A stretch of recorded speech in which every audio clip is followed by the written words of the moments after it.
दर्शकों नमस्कार। खबर बिल्हौर कानपुर नगर से, जहां Indus institute of technology and management में योग दिवस का कार्यक्रम हुआ आयोजित।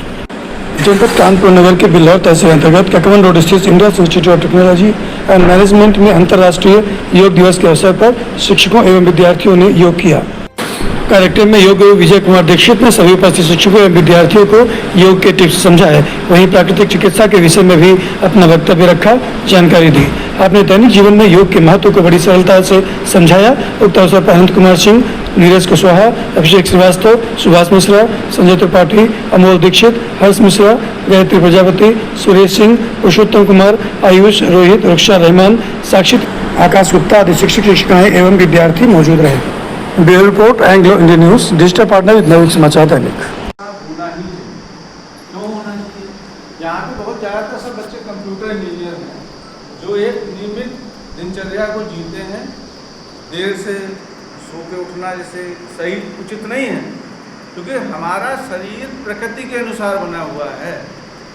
हम कोई प्रकृति से अलग तो है नहीं, हमारा शरीर प्रकृति का ही हिस्सा है। तो प्रकृति के अनुसार अगर हम उठते सोते हमारा जीवन वैसे ही चलता है तो वो शरीर स्वस्थ रहता है। जैसे सोने उठने का समय सूर्योदय से 15 मिनट पहले अवश्य जग जाना चाहिए, ये प्रकृति का नियम है। अगर आप सूर्योदय से पहले नहीं जगते तो निश्चित रूप से आपकी पेट की समस्या बनी रहेगी। तो सूर्योदय से पहले जगना। सोने की दृष्टि से भी ये नियम है कि रात का भोजन जितनी जल्दी हो सके, जो नियम कहता है 6 बजे के बाद जो भोजन हम लेते हैं वो हमारे शरीर के लिए हानिकारक है। अगर 6 बजे भोजन नहीं ले सकते तो जितना जल्दी हो सकता है 6, साढ़े 6, 7 बजे भोजन करें। रात में हल्का भोजन करना चाहिए, जिसको ज़्यादा से ज़्यादा 2 से 2.5 घंटे पचने में लगेगा। क्योंकि रात को 12 बजे से लेकर 3 बजे तक बॉडी की रिपेयरिंग का काम चलता है। हमारा जो शरीर है वो पूरे दिन काम करके डैमेज हो जाता है। जैसे कोई भी मशीन होती है, अगर उससे पूरे दिन काम करो, बाइक की सर्विसिंग कराते हैं ना आप लोग, कार की सर्विसिंग कराते हैं, वैसे हमारे शरीर के सर्विसिंग का टाइम रात को 12 बजे से लेकर 3 बजे के बीच में। तो 12 बजे तक हमारे शरीर का भोजन पच जाना चाहिए और हम अच्छी नींद में होने चाहिए। इसलिए जरूरी है कि बहुत ज़्यादा तो 10 बजे, साढ़े 10 बजे सो जाए, जिससे हमारा शरीर उस समय अच्छी नींद में हो और शरीर को हाथ पैर चलाने की और किसी चीज़ को चलाने की आवश्यकता ना हो, जिससे सारी ऊर्जा शरीर की रिपेयरिंग में लगे। और उस समय हमारे बॉडी का मैक्सिमम ब्लड हमारे पेट में होता है। तो समय रहता है 12 बजे से 3 बजे तक, उसमें हमारे शरीर का मैक्सिमम ब्लड पेट में होता है, जो ब्लड का प्यूरिफिकेशन भी हो रहा होता है उस समय। ऐसे समय में अगर हम जग रहे हैं तो हमें और डिसीजेस भी हो जाएंगी, हमारी बॉडी की रिपेयरिंग नहीं हो पाएगी। सही जगने का सही समय होता है 4 बजे, लेकिन अगर हम 4 बजे नहीं जग रहे हैं तो सूर्य उस उदय होने से पहले 5, सवा 5 बजे जग जाएं और फ्रेश हो जाए। तो ये भी एक इम्पोर्टेंट विषय है। और नियमित ढंग से योग प्राणायाम करें, क्योंकि हमारा शरीर 5 तत्वों से मिलकर बना है। आपको मालूम है हमारा शरीर 5 तत्वों से मिलकर बना है। 5 तत्व कौन कौन से हैं? भूमि है, जल है, हवा है, पानी है और आकाश है। हाँ, मैंने बोल दिया होगा। चलिए फिर से एक तरफ से बता देते हैं, ठीक है। तो सबसे पहले भूमि तत्व। अब आजकल हम लोग के फर्श जो है हार्ड है, जूते चप्पल हर समय पहने रहते हैं, मिट्टी में काम नहीं करते हैं, इसलिए हम लोग के शरीर में भूमि तत्व की कमी है। इसलिए अगर आप भूमि तत्व को बढ़ाना चाहते हैं तो किसी छुट्टी उट्टी वाले दिन भी आप मिट्टी ले सकते हैं। मुल्तानी मिट्टी आती है, तालाब की मिट्टी होती है। मुल्तानी मिट्टी दूसरी होती है, तालाब के अंदर जो मिट्टी होती है वही, उसको आप अपने शरीर में लगा दीजिए और सूखने दीजिए, पूरे शरीर में लगाना। जब वो पूरी तरह सूख जाए तो आप नहा लीजिए, तो उससे आपके शरीर में जो भूमि तत्व है वो बढ़ जाएगा। कई जगह पर अगर आप इलाज के लिए जाएंगे तो आपको कहेंगे पेट में काम जिससे भूमि तत्व बढ़ जाए। जल तत्व तो बढ़ जाता है, हम लोग पानी खूब पिए, पानी पीना चाहिए। हमारी बॉडी का मैक्सिमम पार्ट जो है वो जल ही है, तो जल की कमी नहीं होनी चाहिए। वायु तत्व के लिए एक तो रहता है कि हम हवा वाले कमरे में रहें जहाँ हमारा हवा आए, बाहर भी हवा में घूमें, तो जिससे वायु तत्व हमारे शरीर में बढ़ेगा। इसके अलावा श्वास वाले एक्सरसाइज करने से भी वायु तत्व बढ़ता है। इसके बाद आता है अग्नि तत्व। अग्नि तत्व भी बहुत इंपॉर्टेंट है।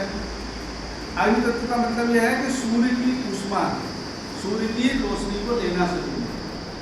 अब सूर्य की रोशनी लेने में समस्या रहती है कि हम लोग, जैसे चर्चा हो रही थी कि विटामिन डी की कमी है, पर हम तो 4 घंटे सूर्य में बैठते हैं सूर्य की रोशनी में। फिर भी विटामिन डी की कमी क्यों? हमारे शरीर में विटामिन डी रीढ़ की हड्डी से जाता है और किसी पार्ट से नहीं जाता, रीढ़ की हड्डी जो होती है उससे। और हम लोग जब भी सूर्य में की रोशनी में बैठ रहे होते हैं तो हमारे शरीर पे कपड़े होते हैं। इसीलिए जो हमारे देसी परिधान थे उसमें महिलाएं जो कपड़े पहनती हैं उसमें रीढ़ की हड्डी काफी खुली रहती है पीछे। साथ में पुरुष पर तो धोती नीचे पहनता था, खाली रहती थी, सर खेत में काम करने में तो पहनते नहीं, तो उनका भी सूर्य की रोशनी पहुंच जाती है तो अग्नि तत्व के पास पहुंच जाती है। आकाश तत्व जो 5वां तत्व है वो तो नहीं मिल सकता किसी भी तरीके से, तो उसी के लिए हम लोग ध्यान करते हैं। जब हम ध्यान करते हैं तो हमारा आकाश तत्व बढ़ता है। प्राणायाम से वायु तत्व बढ़ता है और ध्यान लगाने से आकाश तत्व। जब ये 5 तत्व हमारे शरीर में बैलेंस होते हैं तब हमें कोई रोग नहीं होता। किसी आयुर्वेद वाले के पास जाएंगे तो आपकी नाड़ी देख के बताएगा कि ये तत्व कम है, इस तत्व को आप बढ़ाइए, तो वो तत्व आपके शरीर में बने रहे। ये विज्ञान है, आप साइंस में पढ़े ही हैं कि हमारा शरीर 5 तत्वों से मिलता है। तो क्या हम 5 तत्वों की, भाई बाहर देखेंगे तो 5 तत्व प्रदूषित हो गए।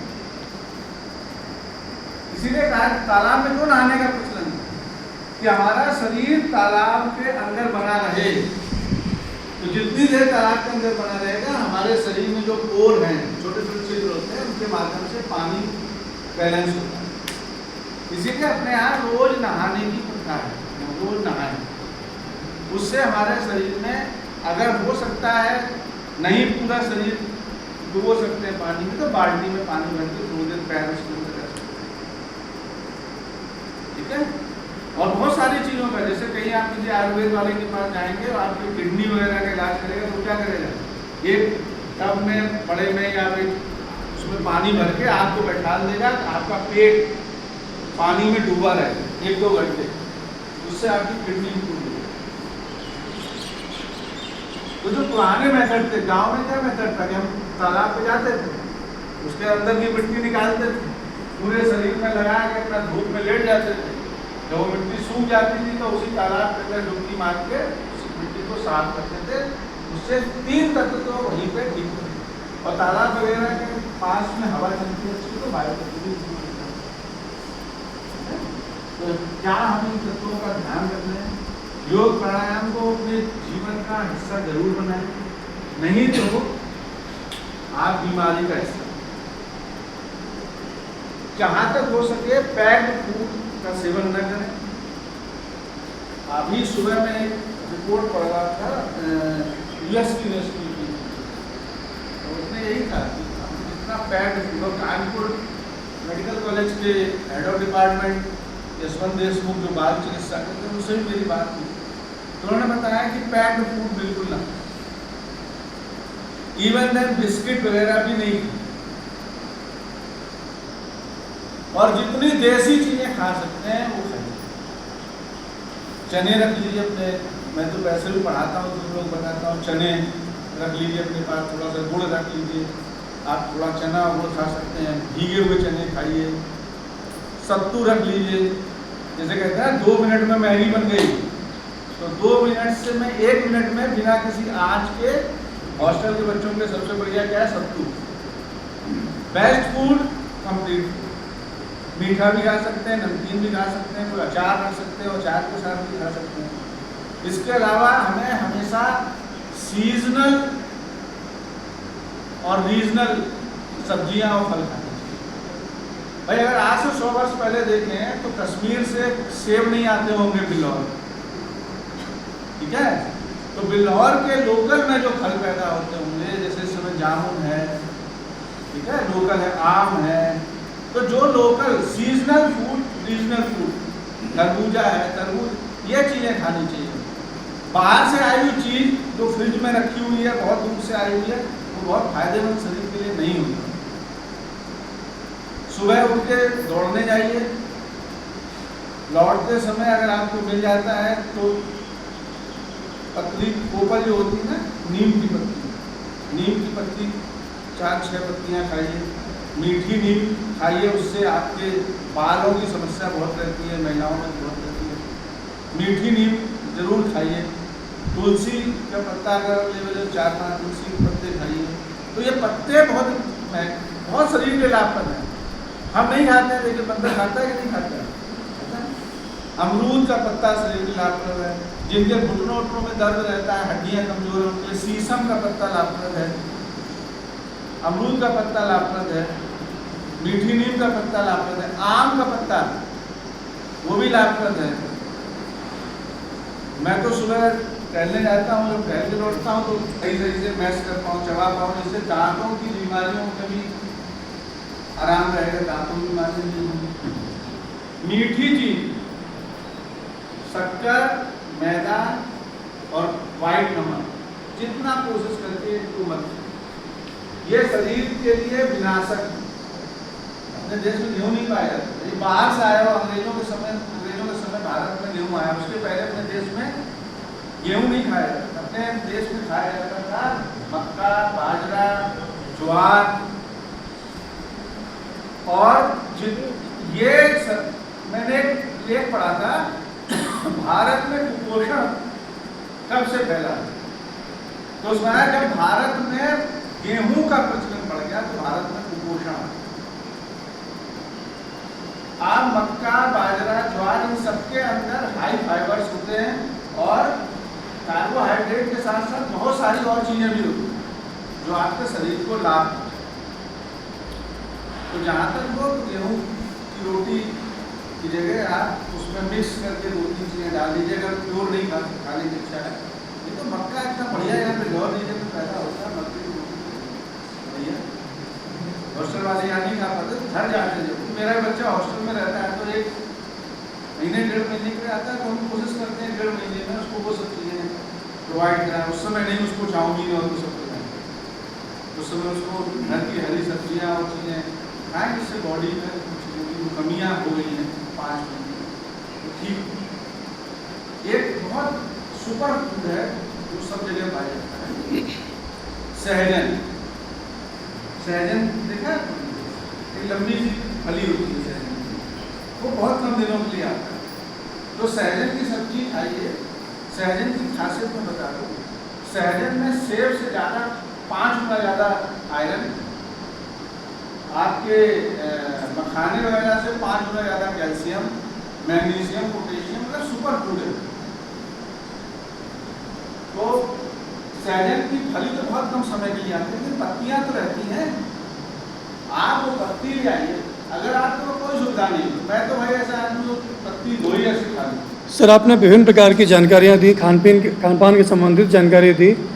आप ये बताएं कि अंतर्राष्ट्रीय योग दिवस मनाने की क्यों आवश्यकता पड़ी? अंतर्राष्ट्रीय योग दिवस मनाने की आवश्यकता इसलिए है क्योंकि भारत जहाँ से योग निकला था, वो अपनी इस विधा को, अपनी इस औषधि कला को भूल गया। और भारत तो इस चीज में ध्यान रखने वाला है कि सर्वे भवन्तु सुखिनः, विश्व में सभी सुखी हों। तो हमने कहा कि अपने देश के लोग भी योग करें और पूरे विश्व के लोग भी योग करें, इसलिए विश्व योग दिवस मनाया गया। आज पूरे विश्व के हर देश में योग पहुंच गया है और भारत से योग शिक्षकों की डिमांड पूरे विश्व में आ रही है। आज भारत के योग शिक्षक विदेशों में जाकर यूनिवर्सिटीज़ में, स्कूलों में बच्चों को योग सिखा रहे हैं। सर, प्रत्येक व्यक्ति को योग करना चाहिए, क्यों?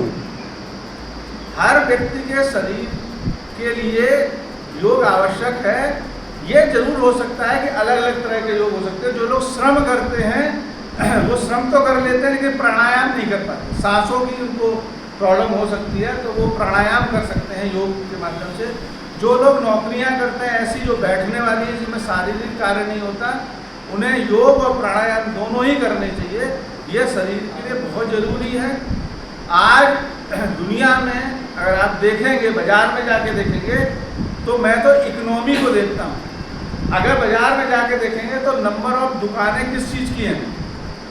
सबसे ज़्यादा दुकानें फास्ट फूड की मिल जाएंगी, शराब की मिल जाएंगी, इसके अलावा मोबाइल की मिल जाएंगी। आप काउंटिंग करिए, इन्हीं की दुकानें ज़्यादा हैं और ये सब चीज़ें शरीर के लिए हानिकारक हैं। तो ज़रूरी है कि ऐसे फूड्स को हम लोग खाएं, जैसी चीज़ हम खाएंगे वैसी डिमांड बढ़ेगी। तो हम ऐसे फूड की डिमांड मार्केट में अगर करते हैं कि हमको चना रिक्वायर्ड है, हमको ये चीज़ों की रिक्वायरमेंट है, ये चीज़ों की रिक्वायरमेंट। पहले मक्का के रेट बहुत कम थे, अब देखिए बहुत बढ़ गए। क्यों बढ़ गए? लोग खाने लगे, फिर से अपनी पद्धति पे लौट रहे हैं और पूरा विश्व मिलेट्स को स्वीकार कर रहा है। सबसे बड़ी चीज़, मिलेट्स हमारे धरती के लिए भी जरूरी है, क्योंकि मिलेट्स को पैदा करने में कम पानी लगता है। जो किसान वर्ग के यहाँ लोग होंगे उन्हें मालूम होगा, बाकी फसलों में ज़्यादा पानी लगता है। तो धरती के स्वास्थ्य के लिए भी मिलेट्स का उत्पादन बहुत जरूरी है। यदि कोई क्वेश्चन हो तो पूछ सकता है, यदि कोई क्वेश्चन हो पूछ सकता है। तो योग सभी करें, नियमित करें, किसी दूसरे को देख कर जीना न सीखें। आपका अपना जीवन है, आप उसको कितना बेहतर कर लेते हैं। शरीर स्वस्थ रहेगा, आपका मन स्वस्थ रहेगा, आपकी आत्मा स्वस्थ रहेगी, तो निश्चित रूप से आप पॉजिटिव एनर्जी के साथ जीवन में जाएंगे और कभी आप दुखी नहीं, सुखपूर्वक अपना जीवन व्यतीत करेंगे। अपनी बात समाप्त करता हूँ। धन्यवाद।